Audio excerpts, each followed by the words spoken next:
This is the Tombigbee Tales, and I'm your host, Shannon Evans. I write about a town in northeast Mississippi on the Tombigbee River called Columbus, and sometimes I write about the rest of the state.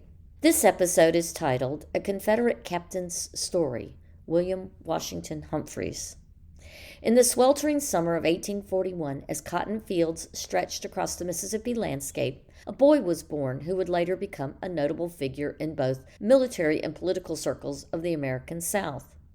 William Washington Humphries entered the world on June 20th in Columbus, Mississippi, born to Dr. William Washington Humphries Sr. and Martha Elizabeth Gregory.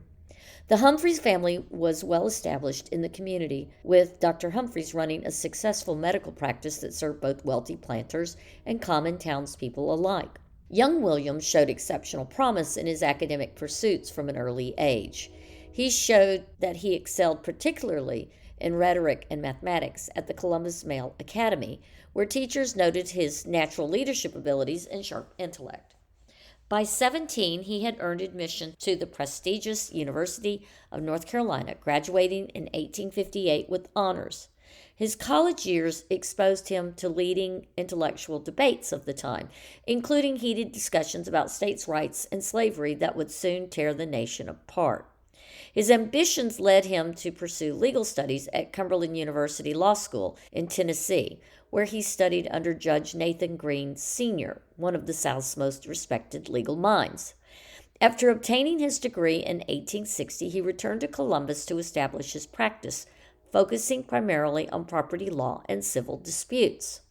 The outbreak of war in 1861 transformed Humphries from a promising young lawyer into a soldier. When Mississippi seceded on January 9, 1861, Humphries was among the first to volunteer. By 1862, he had received a lieutenant's commission in the 35th Mississippi Infantry Regiment, Company K. His military service included participation in the Vicksburg Campaign from 1862 to 1863, fighting at the Battle of Corinth from October of 1862, defense of Port Hudson in 1863, and actions during the Atlanta Campaign in 1864. Through demonstrated leadership and courage under fire, he rose to the rank of captain. His wartime letters, some of which survive today, detailed the harsh conditions of camp life, including disease outbreaks, food shortages, and the constant anxiety of impending battle. After Appomattox, Humphries returned to a dramatically changed Columbus. Like many Confederate veterans, he took the requisite oath of allegiance to the Union and worked to rebuild his law practice, eventually entering the political arena. He specialized in helping fellow veterans navigate the complex legal landscape of Reconstruction. He was a prominent member of the local Columbus chapter of the Ku Klux Klan under the leadership of former Confederate States of America General Jacob Sharp and General Jeptha Vining Harris, as well as other CSA leaders. Humphries also served on the city council from 1872 to 1876. His fellow Mississippians elected him to the state senate, where he served from 1880 to 1884, helping to shape policy during the challenging Reconstruction era. During his term, he served as chairman of the Senate Judiciary Committee and championed railroad development in Mississippi. While serving, he worked tirelessly to create and fund the Industrial Institute and College for Women in Columbus, that is now called Mississippi University for Women.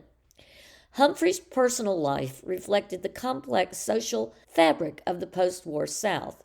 His 1871 marriage to Mary Thomas Jones, daughter of a prominent planter family, produced 6 children: William Washington III, Thomas Gregory, James Monroe, Robert Lee, Mary Elizabeth, and Benjamin Franklin. He purchased Gilmer's widow's home in 1881 named Riverview. He and Mary lived there only a few short years before she contracted yellow fever and died. After Mary's death in 1885, he married Fanny Randall Moore in 1887, who helped raise his children and was a highly respected figure in Columbus society. In 1890, Fanny Randall Moore renovated and updated Riverview Mansion.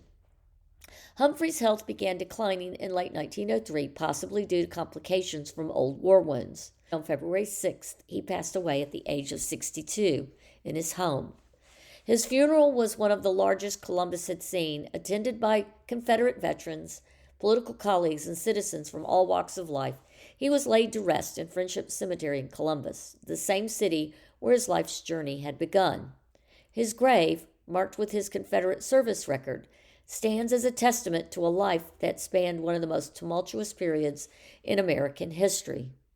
Humphrey's life embodied the transformation of the American South, from antebellum prosperity to Civil War devastation through the challenges of Reconstruction and into the New South era of the late 19th century.